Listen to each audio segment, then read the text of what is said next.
এই রকম লোভনীয় টেস্টি মিক্সড আচার যদি খেতে চান তাহলে বাড়িতেই ঝটপট তৈরি করে নিন ঠিক এই প্রসেসে।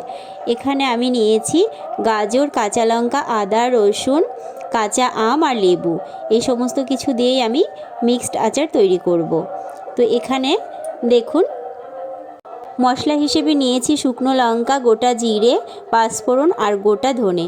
এবার সমস্ত কিছু আমি গ্যাসে একটা ননস্টিকের প্যান বসিয়ে আমি শুকনো খোলায় টেলে নিলাম। এবার সমস্তটা আমি ঠান্ডা করে নিয়ে মিক্সিং জারে দিয়ে আমি এই যে এরকম, খুব বেশি মিহি করিনি, এরকমভাবে আমি গুঁড়ো করে নিয়েছি। আর এখানে একটা বাটি নিয়েছি, তার মধ্যে সমস্ত লেবুগুলো রস আমি বের করে নিলাম। এবার এখানে আমি হাফ রসুন থেতলে আমি এখানে দিয়ে দিলাম, দিয়ে এবার সমস্ত মশলা লেবু রসের সাথে মিশিয়ে নিচ্ছি। মিশিয়ে নিয়ে এবার মশলাটাকে আমি ঢাকা চাপা দিয়ে রেখে দিলাম। আর এখানে সমস্ত সবজিটাই আমি কেটে নিয়েছি আর কাঁচা লঙ্কাগুলো আমি আধ ভাঙা করে নিয়েছি। গ্যাসে একটা কড়াই বসিয়ে 1 কাপ মতো জল দিয়ে আমি সমস্ত সবজিটাই একটু ভাপিয়ে নেব। বেশি জল দেব না, তাহলে এই সবজির পুষ্টিগুণটা নষ্ট হয়ে যাবে। তাই এমন পরিমাণে জল দিয়েছি যেন জলটা শুকিয়ে যাবে, সবজিটা একটু হাফ সেদ্ধ হবে। এবার গ্যাসে একটা কড়াই বসিয়ে আমি দিয়ে দিয়েছি সর্ষের তেল বেশ খানিকটা, মানে 2 কাপ মতো সর্ষের তেল দিয়েছি। আর দিয়েছি শুকনো লঙ্কা ফোড়ন, আর দিয়েছি কাঁচা লঙ্কা বাটা, আর দিয়ে দিলাম সমস্ত আগে থেকে মেখে রাখা মশলা। দিয়ে আমি ভালো করে নেড়ে চেড়ে নিচ্ছি।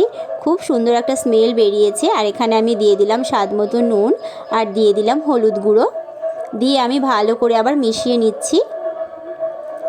এই যে সমস্তটা ভালো করে একসাথে করে মিশিয়ে নিচ্ছি। সত্যি বলবো বন্ধুরা, খুব সুন্দর একটা স্মেল বেরিয়েছে। আর এখানে সমস্ত সবজিটা আমি অ্যাড করে দিলাম।